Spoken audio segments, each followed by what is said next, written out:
Bienvenue à vous. Aujourd'hui, je vais vous présenter quelques astuces qui m'ont bien aidé en survie et qui, j'espère, vous aideront aussi.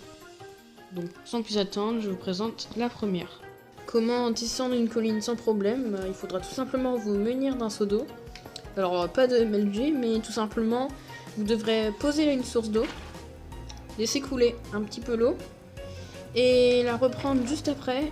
Donc ensuite vous vous laissez emporter par la source. Bon, avancez pas trop pour faire attention de pas atterrir devant la source.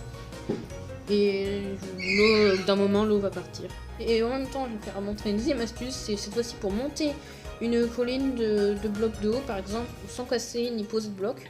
Posez une source d'eau le plus haut possible et ensuite vous nagez pour pouvoir remonter. Et vous pouvez faire ça autant de fois que vous voulez en récupérant la source. Astuce pour éviter que vos animaux s'échappent quand vous ouvrez le portillon, ce qui peut parfois être gênant. Je vous propose 3 astuces. La technique du tapis au-dessus des barrières. Donc, vous pouvez aussi mettre une barrière du nether et une barrière en bois à côté, ce qui fait qu'il y aura un espace entre les deux et vous pourrez passer. Et la dernière astuce est de mettre un espace dans les coins de la clôture pour vous pourrez passer, et contrairement aux animaux. Alors le seul inconvénient étant que les bébés peuvent s'enfuir. Alors cette fois-ci je vais vous présenter comment éviter de mourir de fus. Donc c'est une potion peu connue qui est sortie récemment dans les dernières mises à jour, je sais plus laquelle, pour éviter de tomber par exemple dans la faille qu'on a vu à côté. Donc c'est ces potions là. Alors vous devrez avoir des membranes de fantôme, je vous ai expliqué après comment on va les avoir. Alors du coup les ingrédients, c'est une verrue du nether d'abord dans l'alambic, ensuite une membrane de fantôme. Vous obtiendrez donc cette potion 1 minute 30, si vous voulez rallonger la durée de 4 minutes, vous mettez une poudre de redstone. Donc je vous conseille de faire ça. Du coup de la membrane de fantôme, on l'obtient en tuant les créatures quand je vous fais montrer ici. Donc on les voit pas bien mais c'est parce qu'ils sont dans le plafond. Je vais vous faire montrer. Donc le problème c'est qu'ils prennent feu au soleil.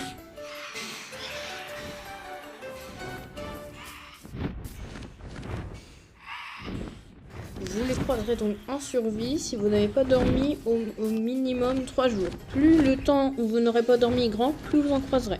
Pour tuer ces fameux fantômes, vous avez une chance sur 2 d'avoir une membrane. Donc je vais faire le test ici. Les membranes servent d'ailleurs à réparer les électrodes, donc comme ça vous le savez. Je vais donc vous faire montrer un test. D'ailleurs ces potions, je vous les conseille de prendre si vous affrontez un Ender Dragon. Car la plupart des morts causées par l'Ender Dragon sont les morts de chute. Et du coup, grâce à cette potion, vous éviterez de tomber. Alors, je vais vous faire un test.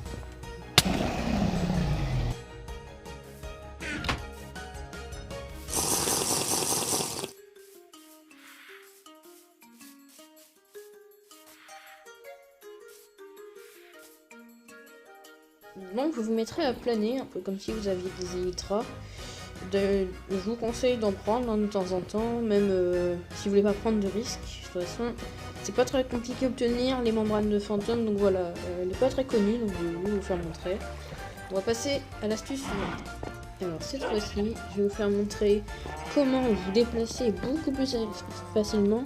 Donc, je vous conseille d'utiliser ça sur des survies beaucoup plus avancées. Donc là, on va essayer d'arriver à mon village qui se trouve en bas à gauche de la carte. Et au mieux d'y aller à pied, il y a un moyen beaucoup plus rapide de se passer par le Nether, parce que la distance entre l'Overworld et le Nether est beaucoup plus courte. On va voir, par exemple, mon personnage va s'afficher en rouge. Et on va voir que je me déplaçais par rapport à l'Overworld beaucoup plus vite. Regardez. On va voir que si je me déplacerais à cette vitesse-là sur l'Overworld, j'irais pas aussi vite. Donc c'est une astuce vraiment très pratique, surtout si par exemple vous avez découvert un biome plutôt éloigné et que vous souhaitiez vous y rendre sans vous perdre en forêt ou quoi que ce soit. Là j'ai fait des tunnels, donc il n'y a pas normalement il n'y a pas trop de moyens de se perdre. Donc une astuce vraiment très pratique que je vous conseille.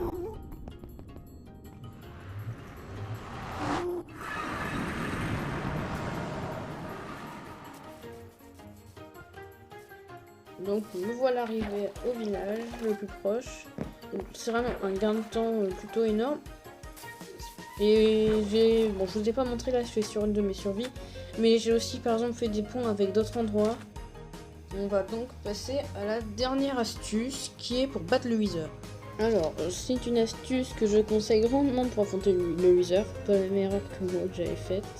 Simplement de le faire apparaître sous terre, comme ça il pourra éviter qu'il vole trop haut.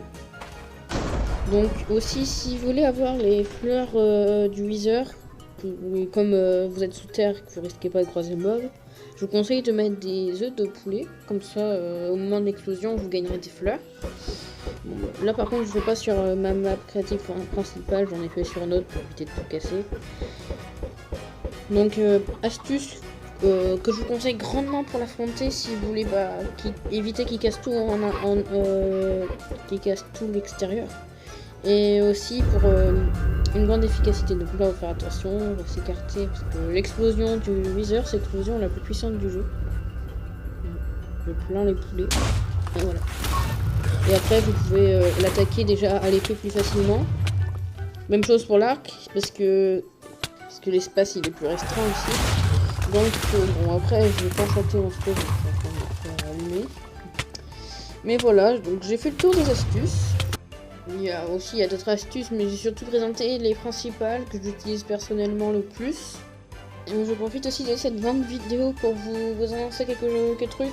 Je compte peut-être sortir plus de vidéos, parce que là je suis en rythme de une vidéo par mois, ce qui est pas énorme. Aussi, j'ai créé une chaîne secondaire, alors qui sera autre chose que du gaming. Je le mettrai en description, de la prochaine vidéo quand j'aurai mis quelque chose dessus. Vous pouvez vous abonner si vous voulez pas rater d'autres vidéos Minecraft. Puis sur ce, bonne journée à vous et au revoir.